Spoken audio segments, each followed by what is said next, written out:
Okay, hi everyone, Anthony Fantano here, internet's busiest music nerd. And it is time for another one of our scrum-diddly-umptious, Billboard tier lists, where I go over the top 10 songs in a given year according to the wonderful, beloved, respected musical institution that is Billboard. And again, we go year by year by year. I've done the 2010s, the 2000s. Now we are tripping back to the 90s. 1999 is out of the way. Of course, we'll link you to that down below. And today we are doing 1998. And look, I'm a child of the 90s. None of these songs are a surprise to me. In fact, nearly every one of them is like a cocaine hit of nostalgia. So in the abstract, there's nothing all that crazy or surprising there, but I forgot specifically how many bangers were dropping during 1998. Oh my God. So I'm pretty psyched. I'm pretty pumped for this episode because there's a lot of great tracks in this one. All right, starting off with the number 10 song, according to Billboard in 1998, that would be Paula Cole's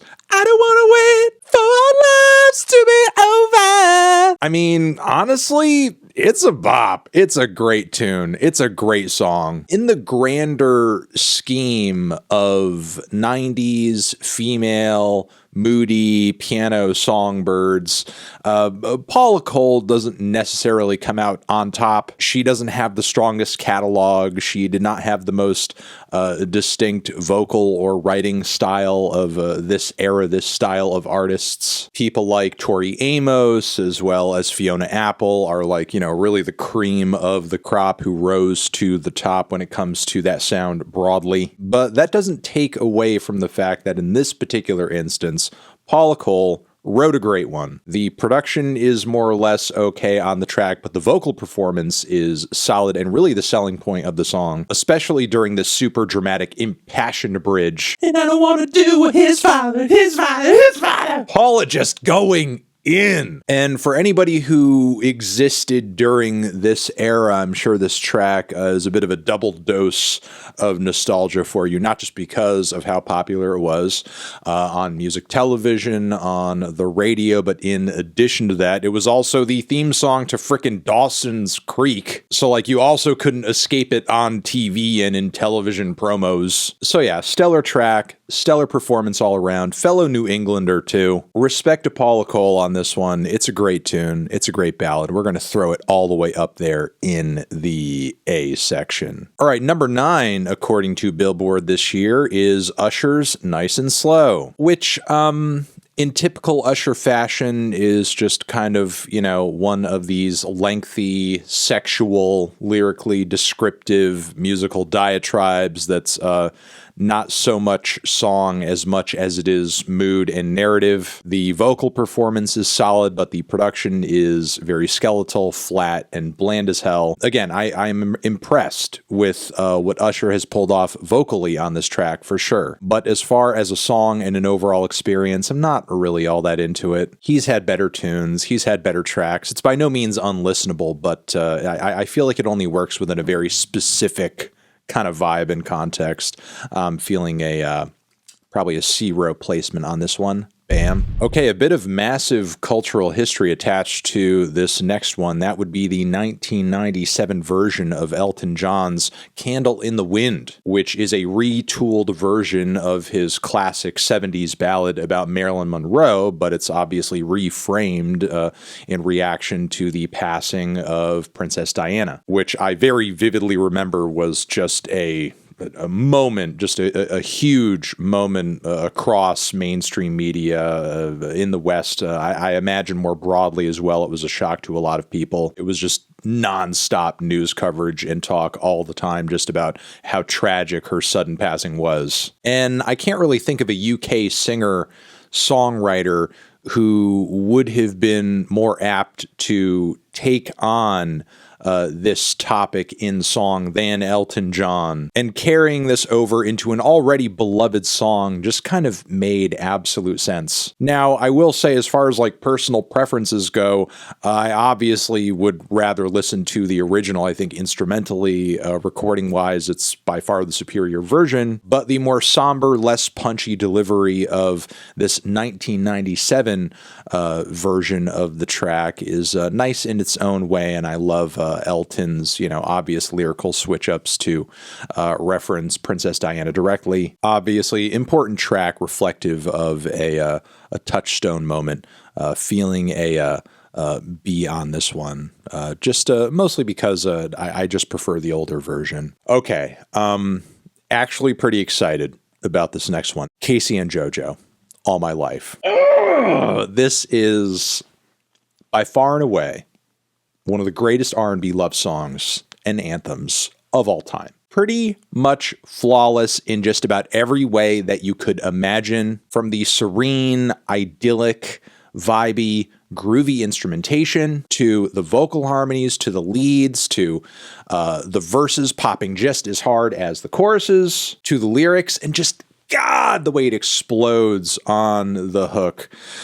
Oh, all my life. Like, I'm sorry, it's just incredible. It's just incredible in every way that a song in this genre could or should be. This is the gold standard this is just the gold standard that makes most things operating in even a somewhat similar lane look like crap. There's just so many fantastic things about it that would sound incredible in any context. The melody of this track has been and could be retooled in a number of different ways, and it would still go hard. The lyrics on the track are genuine and heartfelt and beautiful, and just read as very nice and authentically infatuated. They are lovely, they are tasteful, and the instrumental, while it is, a product of its time, it's a little dated by today's standards, it's still very pretty and lush and enjoyable to listen to. Damn, again, those vocal harmonies. The vocal harmonies are so good. Yeah, I mean, I love this track. I love this track so much. Anytime it comes on, I'm captivated. I'm captivated. No matter how many times I hear it. Get a big fat S placement. There you go. Casey and JoJo. Okay, the bangers keep coming on the Billboard list. If you are a viewer of my content, especially the classic reviews I do on my main channel, you know I already have a deep love for this next artist and the particular era she was in when she dropped this song.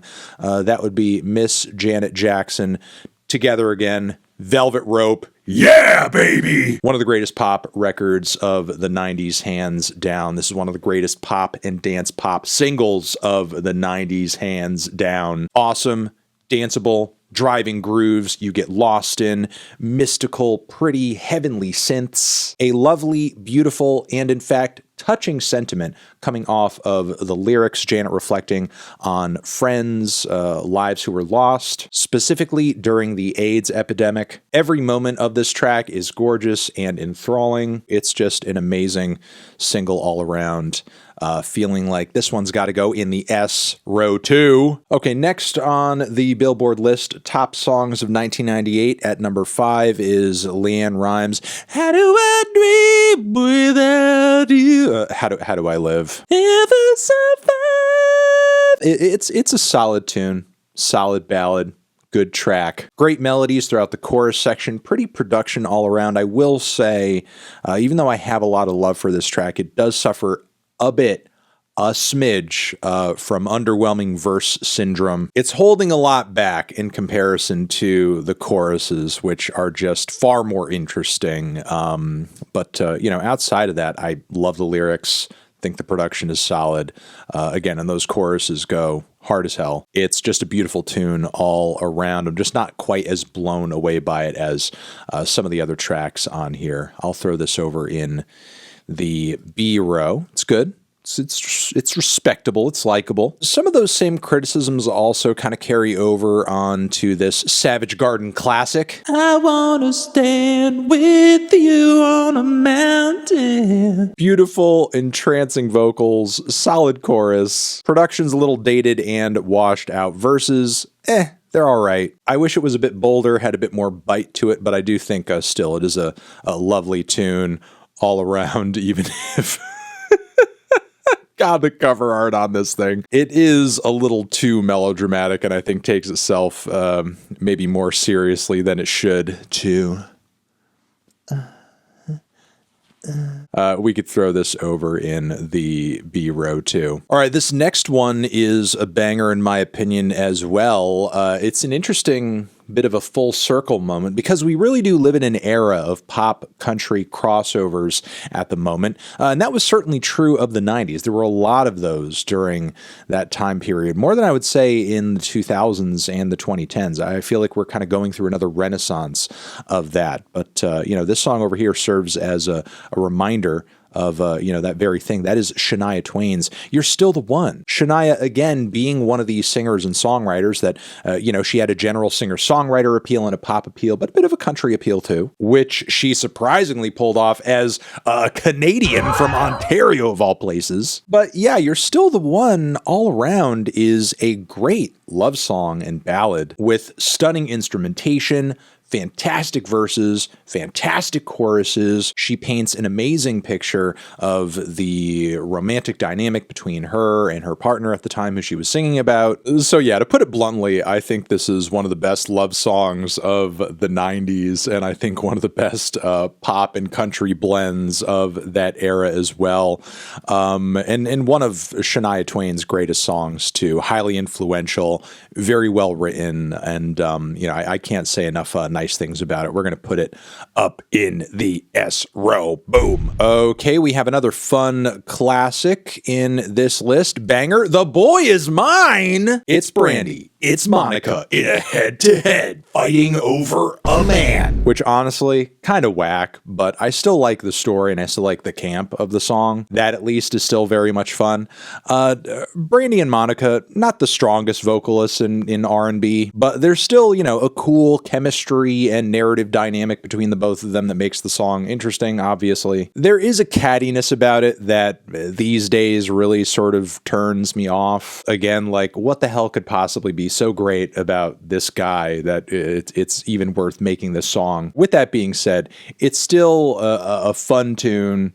It's still a fun performance, still entertaining as hell. There's a tension there that I think must be respected, even if the inspiration at the core of it is a little bit corny and below, both of these people. But you know what? People get jealous of other people. That is a reality that does happen. I'm going to put this over in the A row. We're going to leave that there. Okay, let's finish this up. Here's the final one. I was actually kind of shocked to find this was the #1 song for 1998 according to Billboard. And look, I remember this track. I have very vivid memories of this track. I remember it being played over and over and over and over during during this time period.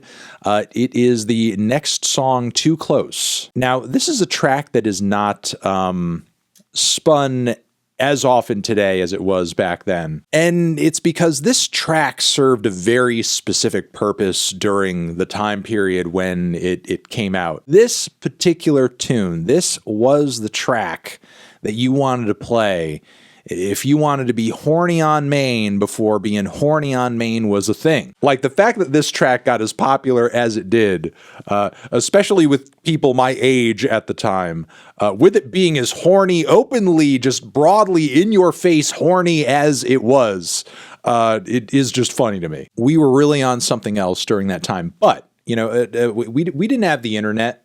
We didn't have Twitter. We didn't have early access to vor images on tumblr.net. So we had no other outlet for those percolating tween desires other than for a song like this to be played in public or on the radio. And for the handful of moments while it's playing, just everybody could be as horny as they like. Feel a little pulse coming through. Yeah, this thing is something else. This thing is really something else. By that same token, as fun as it is, it really should stay in the era where it was born and not not arrive into 2024. All right, and that is the 1998 hit list from Billboard, the top 10. A lot of bangers, a lot of highlights, a lot of great tracks. Very solid, very impressive year for the top of the charts all around. Let me know your thoughts on these tracks. And yeah, that is going to be it. Thank you very much for watching. Over here next to my head is another video you can check out. Hit that up or the link to subscribe to the channel. Anthony Fantano, Billboard, 1998, forever.